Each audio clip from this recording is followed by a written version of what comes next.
Hello, everyone, and welcome to today's ILTA webinar, Keeping Your Practice and Client Data Safe with Comprehensive Encryption. I'm Denise Ash with ILTA, and I'll be covering some logistics before we begin. Our speakers today are Jamison Turner and Hal Hagen with WinMagic. I want to thank WinMagic for sponsoring today's webinar. Today's presentation will run about 40 to 60 minutes, and we ask that you submit your questions through the Q&A box, and they will be addressed at the end. Before we get started, please know that we are recording today's webinar, and we'll post a link to our website under recordings shortly after today's presentation. At the end of the presentation, we also ask that you take a few minutes to complete the evaluation. I will now turn the webinar over to Jamison Turner. Thanks, Denise, and thanks everybody for joining. We really appreciate you taking the time today. We are with WinMagic Data Security, and we will be discussing keeping your practice and client data safe with comprehensive encryption. Quick little intro, as I just said, my name is Jamison Turner. I'm a regional account director covering the East Coast of North America, and Hal Hagen is my counterpart, the Global Enablement Manager at WinMagic. So let's run through our agenda real quick. In today's session, we're going to consider the risks and threats, most of which can honestly apply to any business, but legal firms and practices deal in particularly sensitive types of information.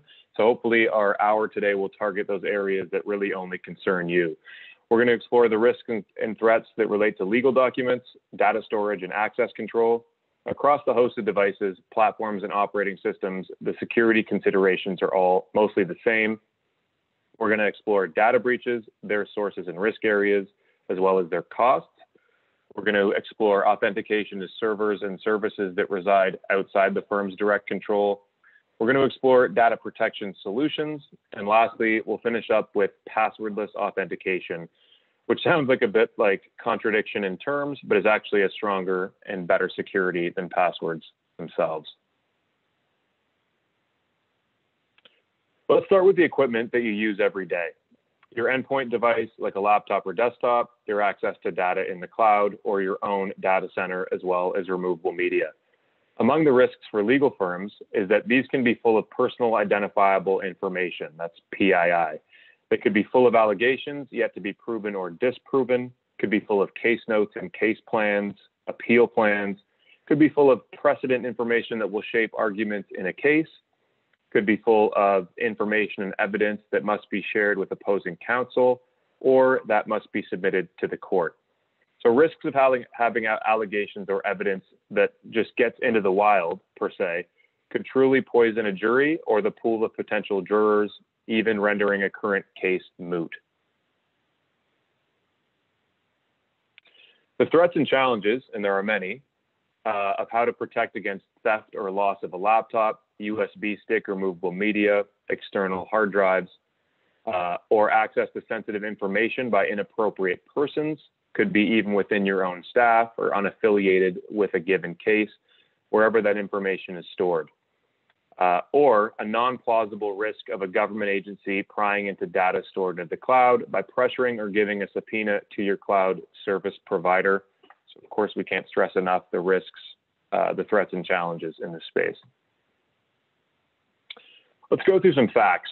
So according to data breach facts, according to legal software provider Clio, 41% of data breaches between 05 and 15 were due to lost devices only.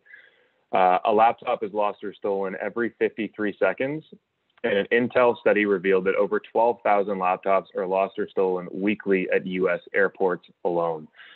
Of course, no one plans on losing a device, and you never know when it could happen to you. The American Bar Association's Tech 2019 report revealed that 26% of firms have experienced some sort of security breach.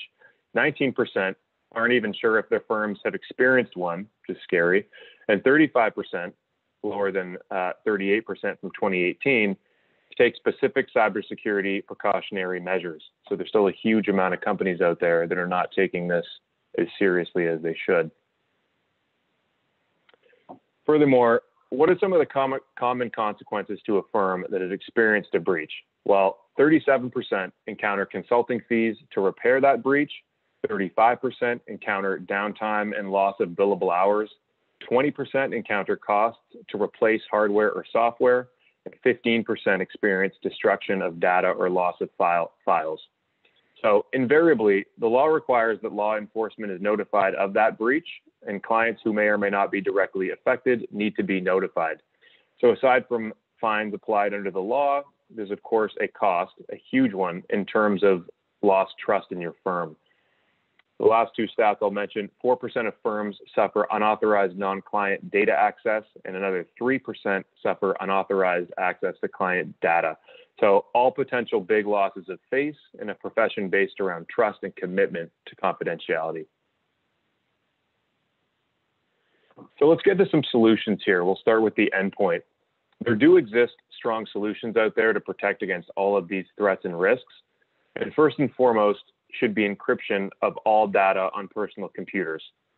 We'd recommend solutions that offer double encryption of data, so personal or case related on any endpoint devices, protecting them even from your own IT staff. Only those authorized people that have the encryption key that protects the data should be able to access that data.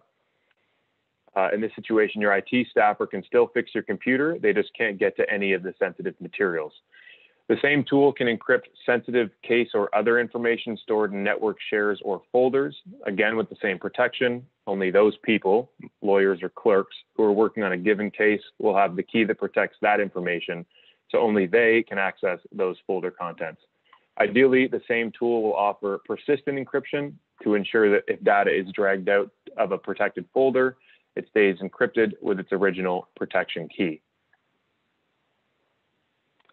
When it comes to removable media, like USB sticks or external hard drives, there are solutions out there that can either encrypt the entirety of the media, which works great on devices running the same software, or some offer container encryption, which creates media that is built into it a secure means of password-based access.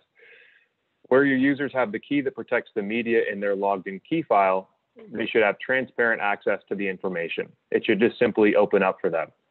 Where the media must be provided to someone outside your firm, whether that's opposing counsel or the court, it should be accessible via a password that you provide to the recipient. If the media falls out of someone's pocket, which is common and is found without the password or the key, it must be impervious to an attack.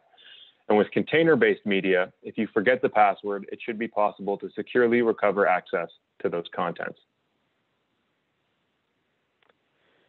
For servers in the cloud, there are some interesting nuances that are available with some aftermarket solutions out there. You can certainly get an encrypted server from the cloud hosting provider, whether that's Amazon or Microsoft, but who owns the key that protects your server in the cloud? Well, your provider does. It's not outside the realm of possibility that someone at the service provider could attack your data or be forced to divulge it, but the right solution can protect your data by ensuring that you own the keys, not the cloud provider. Each of your servers in the cloud should ideally be protected by a key that you own, particularly to ensure that your cloud provider does not have that key in any form. So once again, ideally with a strong solution, each server can't even be started up without checking with your own encryption control server. It should be dynamically and securely sent to the encryption key it needs across the network, and then only then can it start up to run Windows or Linux. What if you owned your security? So the point we're trying to make here, and the thrust of the above, is really that security is something that you should own and control. Ideally, the product you choose should have no backdoor, should have no master key, and certainly no secret sauce that would permit even your solution provider to access your information. So nobody can be forced to provide an agency with a means of access. No one can access your data without your keys. You own them, so you should own every aspect of your protection. This is also why we recommend not seeking a software as a solution, a SaaS model, cloud-hosted or remotely hosted solution. We believe your encryption keys should be owned by you and not managed by an external agency for top security. So here's a quick image of what we believe to be the ideal comprehensive encryption solution. There's cloud, there's data centers, and there's endpoint. So let's start with in general, securing your data. So the ideal solution will deliver a holistic approach to data security, a solution that can manage and deliver comprehensive encryption across your endpoints, your servers, removable media, files and folders, and virtual or cloud infrastructure, all from a single pane of glass console. We'd recommend that you choose a solution that can enforce access controls and provides data governance. So on the physical side, of course, you want to protect your data first and foremost. You want to secure all your information across virtually any endpoint running Windows, Mac, and even Linux OS. You want to strengthen compliance. So you want to make sure that you're keeping up with evolving privacy and security regulations across all industries with monitoring and reporting across your endpoints, removable media, servers, files, and network file shares. What's also crucial is optimizing operations. So you want a solution that enables rather than hinders the productivity of your IT and your end users. On the virtual side, you should seek out VM level encryption. So the ability to encrypt virtualized data at the virtual machine level that will ensure the workloads are protected throughout the VM lifecycle. For certain firms, it's important to support hyperconvergence. So seek a solution that can protect workloads running on HCI, hyperconverged infrastructure, as well as being able to migrate to public cloud. And an important consideration when it comes to public cloud is protecting workloads and infrastructure as a service environments from unauthorized access, hypervisor vulnerabilities, or malicious insiders. So the solution you seek should protect these and facilitate hybrid and multi-cloud models with persistent cloud-agnostic encryption and on-premises enterprise-controlled key management. So I know that was a lot there, but that's the ideal visual of what your encryption solution should consist of. Now, on the endpoint side, here are some of the challenges that legal IT teams face. How to protect data on a mixed set of endpoints and platforms, yet still be able to manage these from a single console. So the solution that you choose should offer centralized management of full disk encryption, BitLocker, which is built into Windows, as well as Apple Mac OS devices running File Vault 2. And where Linux is a reality for you, your solution should include support for encrypting and centrally managing Linux devices in the cloud, infrastructure, or on the desktop. Of course, the Internet of Things, IoT, has been upon us for a while, and though legal firms might not utilize IoT devices in the same way that, say, banks and hospitals do with ATM kiosks, medical devices and point-of-sale devices, such devices may eventually find their place in the legal world. The vast majority of IoT devices may run some version of Linux, so a strength in Linux is something that you should look out for in your solution checklist.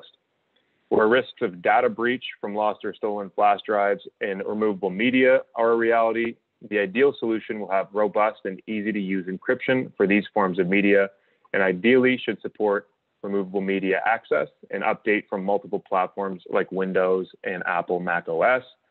And lastly, the solution that you choose should be able to protect network shares as well as personal folders on endpoint devices, double encrypting data in specific folders on users' own laptops to protect against even internal user access without authorization. Data centers and cloud, as I briefly mentioned earlier. At left, there's the challenge of breaches on Windows or Linux servers, and the ideal solution will protect servers, encrypting physical, virtual, and hyperconvergent infrastructure on all major platforms, including Linux. Next is the challenge of managing Opal and TCG enterprise self-encrypting drives. These are SEDs for servers. Such drives have come down in price to be competitive with regular drives and offer some major benefits. Ideally, they must be centrally manageable with the ability to revoke a user's access if ever needed. And one of the brilliant aspects of self-encrypting drives, SEDs we call them, is that with the right kind of authentication, such drives can host any OS, any operating system, or even easily handles multi-boot environments like Linux and Windows on a single drive. They can even support non-typical operating systems like Unix, OpenBSD, or NetBSD, which are built for security from the ground up. If anything like that is in your environment, it needs to be protected and the correct solution that can manage self-encrypting drives can permit you to run and protect pretty much any OS. So again, support for virtual desktop infrastructure, VDI, may be in your future, and it should be protected from attack by the solution that you choose.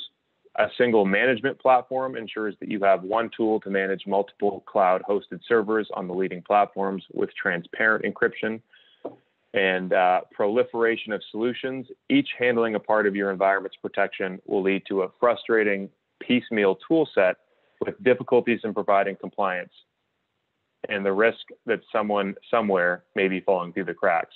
Something somewhere, I meant to say. So these cannot be understated. So for those of you that already have chosen BitLocker encryption, which I'm sure many have, which is Windows native encryption built into their machines, there are solutions that can substantially improve security, flexibility, user access, and access recovery in the event that a user forgets their credentials. Some solutions can alter the BitLocker authentication process and can allow multiple users to authenticate to a BitLocker device using their own credentials, which can be synchronized with their Windows login credentials. Some offer single sign-on, so users can log on before the OS loads, then get right into their Windows desktop. I'll pause for a quick moment in here in this BitLocker discussion to talk a little bit more about network brokered authentication and how some solutions can and should manage it. For auto boot, here's a couple scenarios here. Imagine an office full of encrypted devices that can be started up and go straight to the Windows logon, just as if the encryption were not even there. In this scenario, the device gets the key file it needs dynamically from the controlling server. If one of those devices were to be stolen, once it's off your network, it cannot boot up into Windows, period. Or secondly, imagine the ability to define which devices your IT staff can access to fix without needing to give them a personal key file stored on the device. Nothing on the device to permit access and nothing to clean up after the repair has been made. Anytime you have infrequently used user credentials stored in a device, it builds the risk. So with this, you can either trust your IT staff and allow them access to anything, anytime, or you can tighten your IP control by adding the device to be fixed to a group that's related to that IT staff. Then, as the devices are fixed, you take them out of the group. And with this method, while the device is in the group, your IT staff can access it. So immediately upon removing them from the group, that same IT staff no longer has access to those devices. And tomorrow, there may be other devices to fix. And if that's the case, you just add them to the group. So it's very secure, yet very lightweight to administer. Lastly, in the scenario that I'm providing here, imagine providing a loaner laptop by simply giving the user the laptop and power brick, and then telling them to fire it up and log in. Again, network brokered authentication will let them in. Then the server will send down a local key file for that user, allowing them to head out the door with it within a very few minutes. So these are all common use cases of some solutions' network brokered authentication. And where the solution you might choose offers a pre-boot authentication layer before the OS loads, your BitLocker protected devices can have completely the same user experience at login and device recovery as those whose devices are protected with software-based authentication or have a self-encrypting drive. This would mean that there will be no more silos of user experience based on how the device's disk is protected. Lastly, I know this has been a long slide. I'm going to wrap this up right here. The ideal product should, and I want to emphasize this, the ideal product should allow your administrator to revoke a user's access to a device, again, even a BitLocker protected device, and can lock up the device to bar access if that's ever needed. Let's talk about Linux encryption. So where Linux is in your suite of operating systems, the ideal solution offers enterprise-grade encryption for the Linux platform. There are ways to encrypt Linux devices. They've been available for some time, and they utilize dmcrypt or LUX. With the right solution, the manual processes necessary to encrypt Linux devices will be made easy. The ideal solution allows the device to continue to be used during the initial encryption, avoiding the manual process, which involves backing up the data, clearing the drive, reinstalling the operating system, encrypting, and then reinstating the data from that backup. Existing data should be safely encrypted in place. And since Linux servers are often housed in the cloud, having the benefit of the same network brokered authentication functionality we've just discussed will both improve authentication security while yielding with it all the flexibility that we just discussed as well. So in the next segment, what we're going to do is discuss the direction we believe the encryption and security industry is headed into the near future. We believe that's passwordless authentication. What this will do essentially in brief is we'll cut down on reliance to passwords and replace them with something much stronger. And I'd now like to pass it over to my colleague, Hal Hagen. Thanks, Jamerson. Next slide, please. Businesses are shifting towards replacing usernames and password-based authentication, but there's a challenge in choosing the right solution. Gartner has predicted that by 2022, about 60% of large and global enterprises and 90% of mid-sized enterprises will implement passwordless methods in more than about 50% of the use cases where they have authentication challenges. There are 5 passwordless authentication technologies, including smart cards and certificates, FIDO, or Fast ID Online is what FIDO stands for, biometrics, and Windows Hello. There are some 13 enterprise authentication scenarios, including Windows Logon, Wi-Fi device authentication, remote access, web and software as a service authentication, and a number of others. It's a relatively new area. It's about 10 years in or so. So for any organization, there needs to be careful consideration paid to how to move forward. Next, please. For many scenarios, the considerations are all pretty much the same. How to have strong remote authentication. Next, please. We recognize FIDO-based authentication provides a lot of flexibility. It provides asymmetric encryption or public key-based authentication at its core. Rather than using a password, the device owns a private key and can issue public keys based on it to the various servers it needs to communicate with.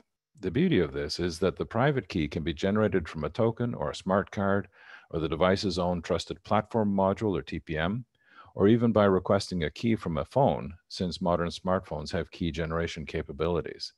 So we refer to this as a device in between because it's between the user and the server. The device is going to handle the authentication. Next, please. So the user who decides to use a passwordless methodology will first register with the site or server that he wishes to access. This notifies the server that going forward, the user will be using a stronger method, passwordless authentication. The user completes the registration, and after that point, the original password is no longer used. It becomes pretty much irrelevant. Useful for backup, but it's irrelevant. What the user has given the server is a public key derived from the user's private key. During subsequent authentication, upon reaching out to the server will send a challenge, a random blob of information to the device. The user will normally be asked to provide some kind of easy local gesture, like by clicking OK or entering a PIN, or some biometric like a fingerprint swipe, something stored only within the device. And that basically just authorizes the device to go ahead with the authentication. It only serves to prove user presence. The right user is at the device.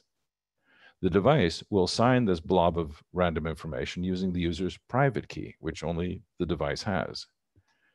The server will get back the signed blob of random information and will use the user's public key, which it has on file, to decrypt it, proving first that the signed random blob is the same as what the server challenged the user's device with in the first place, and also proving that what it got back, encrypted using the user's private key that only he or she has, is the same as what was sent. So it proves that the user is who he or she claims to be, but the huge difference is that the user is not sending a password across the network. The server is not storing the user's password and not checking its cache of user passwords to validate the transaction. So there's nothing unique about the user that could be sniffed or otherwise attacked over the network. And it's also important to note that where some sites don't support the full FIDO-based authentication, the password might still be retained, but this same public-private key-based aspect can now be used to provide a very robust second factor of authentication, which would mean that even if the password database were to be hacked, without the user's own device in the middle, add that second factor based on the user's private personal key, any attack cannot succeed. Next, please. So the attributes of a comprehensive passwordless solution should be, ideally, it should be capable of FIDO-based authentication, able to derive its encryption keys from software, the Trusted Platform Module or TPM, USB tokens, smart cards, CAC and PIV cards used extensively in government and military, as well as the phone as a token. Such a tool should help broker passwordless authentication on your behalf, offering dramatically more secure access to social media, cloud-hosted business sites like Salesforce, Outlook, and Office 365, and to aid in user validation at Windows Logon using both Azure AD and on-premises Active Directory. Continuing across the top right is a major consideration. By protecting the device in between your laptop or desktop, ideally protected using your choice of full disk encryption or pre-boot authentication, you have a powerful confluence. A device that can't be accessed or brought into a running state without strong authentication before the operating system can load, even with BitLocker, if that's your encryption of choice. Then, within your daily use device, you have within it a device in between for authentication to downstream services that is itself very strongly protected. Somewhat like the multiple vault doors one sees in a major bank, layers of protection before you can even get to your safety deposit box.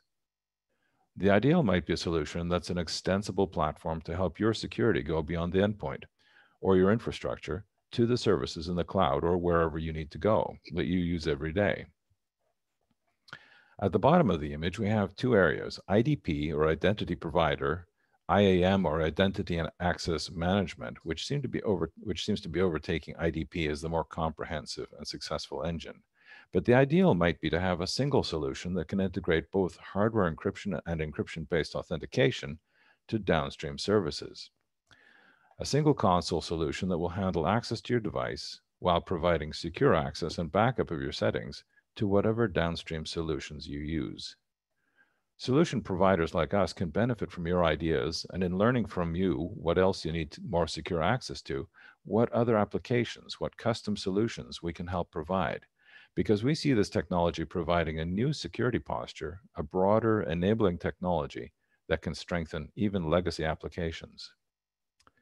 Next, please. So over our time together, we've explored areas of risk for storage and access of legal documents, case notes, and so on. We've explored the risks and costs of data breaches through credential hacks and other attack vectors. We've looked at solutions for encrypting and protecting endpoint devices, removable media, servers, cloud-hosted servers, Linux, both infrastructure and in the cloud. Lastly, we've considered the accelerating movement to passwordless authentication to mitigate risks arising from password-based authentication, shared credentials, network sniffing, and other threats. There do exist means to strengthen authentication to servers and services beyond your direct control through passwordless or multi-factor authentication and cryptography-based authentication, while making users' authentication actually easier, as we could see from the simple gesture that the user has to provide to prove presence. In a moment, we'll welcome your questions, but here are some prime the pump questions for you to consider. The first question to address: what regulations are relevant to your firm, both directly and indirectly? Mainly, what types of clients do you have, and what do they require from their business associates? Most of you will have a need to look at this from an some of you will need to look at this from an international perspective. Where is your sensitive data? A large majority of organizations have a hard time really tracking and monitoring where all their sensitive data is being stored. We believe the best approach is leveraging encryption wherever data could potentially be in order to mitigate any risks against it. How do you prove that data is secure on mobile devices? Being able to prove that devices are encrypted is critical in the case of an incident like a loss or a theft, and we know this happens all too often. In some cases, it excludes you from having to notify regulatory bodies of a breach. This also gives you transparency into your environment for internal or external compliance audits. With all these different types of encryption, how do you manage and control all the encryption keys and ensure they're applied only to the users that need them while being kept from those who don't? For any solution to be successful, user experience is incredibly important. Anything that impedes a user's workflow, like multiple passwords or shared device pins or getting locked out of a device, is going to cause user pain and resistance. Essential to this is a tool to centrally manage and escrow all of the user encryption keys so that they can only be accessed by the appropriate parties. Finally, who's supporting and enforcing these security policies behind the scenes? We'd like to both thank you for your attention. Please feel free to connect with us at any time. If you want to discuss your needs, understand where the industry is heading, or determine how we might help you, we're happy to hear from you. Please reach out to us at info@winmagic.com or sales@winmagic.com. And we'll be happy to get your inquiries into the right hands. So let's open the forum to any questions you might have now.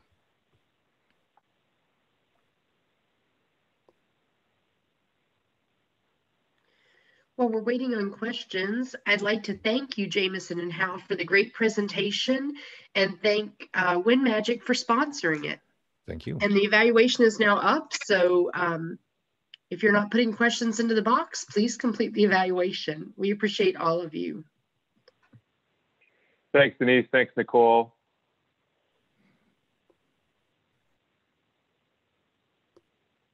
Guess we'll wait a few moments to see if any questions become. I don't see any questions yet, which means you guys did a great job of covering your material. So excellent. I see one came in. Here, I'll go back just in case. Did you see that Jeff asked a question, Jameson and Hal? Yes, I saw that. The question is, how would the solution protect data if a user is logged into the system and a hacker has control of their system?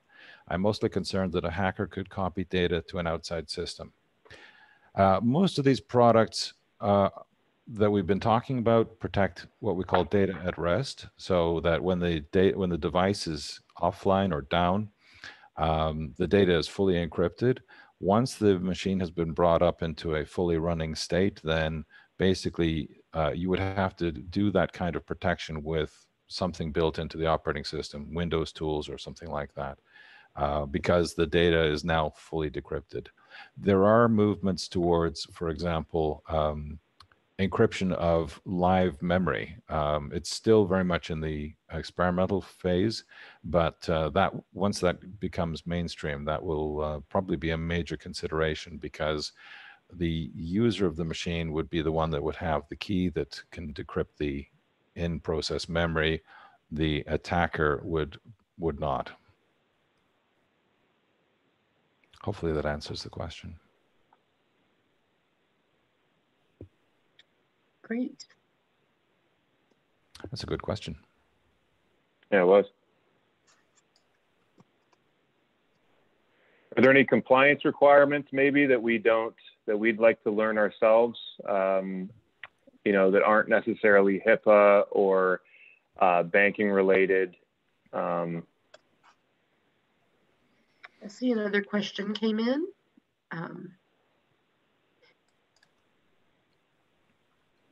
So yeah, this is definitely, so the question was, is this a solution for larger organizations or one that can also be used by smaller organizations? And the answer is absolutely both.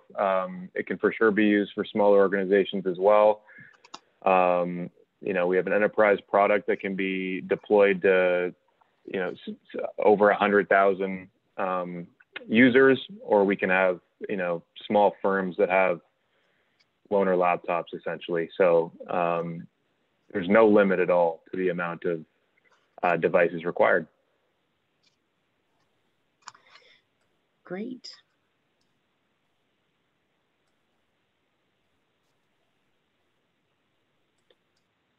Another good question. Thanks for asking. Mm-hmm.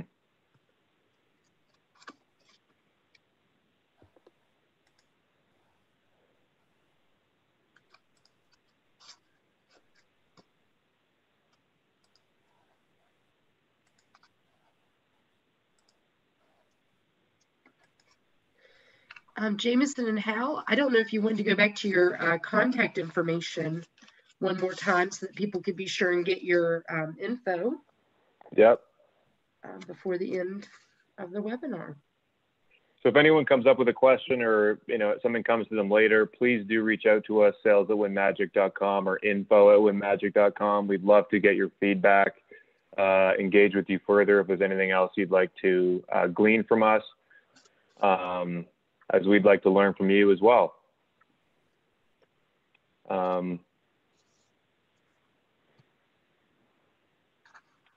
Guess we can wait another minute or two to see if anyone else. Yeah, absolutely. I'm happy to stay on the line. Thank you guys again for the great presentation. Our pleasure. Thank you. Appreciate everyone joining. Absolutely.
Does anyone do anything differently than some of the suggestions we made?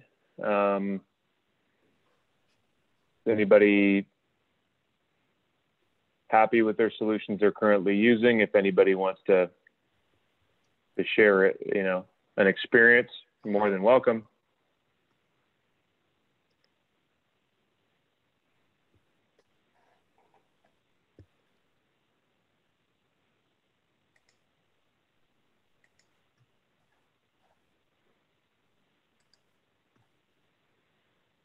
Hal, is there anything you'd like to add? Can't really think of anything. I think would be, well, actually, it would be very useful for us. We know that the legal firms generally always have to adhere to the standards. If they're doing, for instance, medical-based things, then they're basically bound by HIPAA compliance rules for the data that they use. If they're doing things with banking customers, then of course they have to adhere to banking regulations. It would be very useful for us if we could understand more deeply what particular regulations apply to legal firms, basically across the board.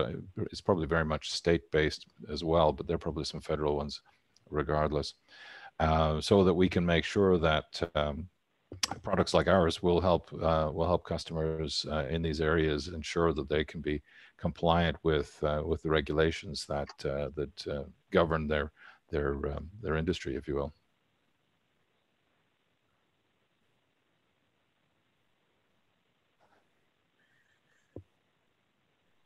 Yeah, great question. Always good to understand the compliances out there. I know there's a growing amount. Right.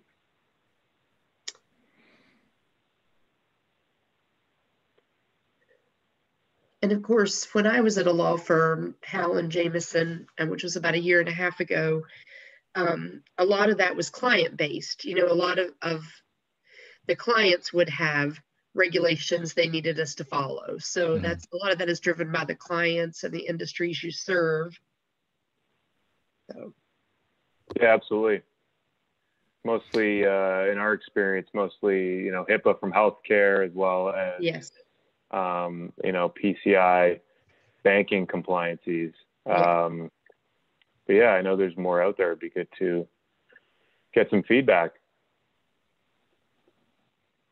Government agencies were always really interesting to work with as well. We had a DC office that dealt with a lot of government agencies. So lots of security regulations there. Yep.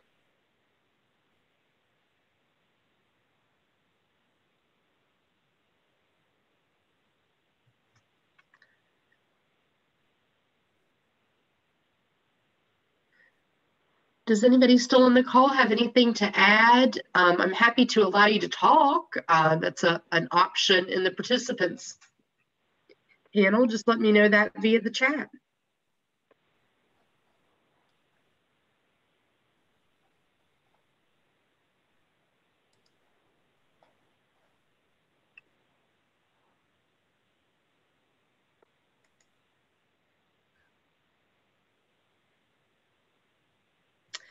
Okay, well, Jameson and Hal, thank you very much for your time, and thanks again for everyone for being on here. We truly appreciate your participation.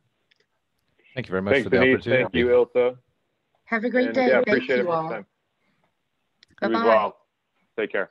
Bye for now.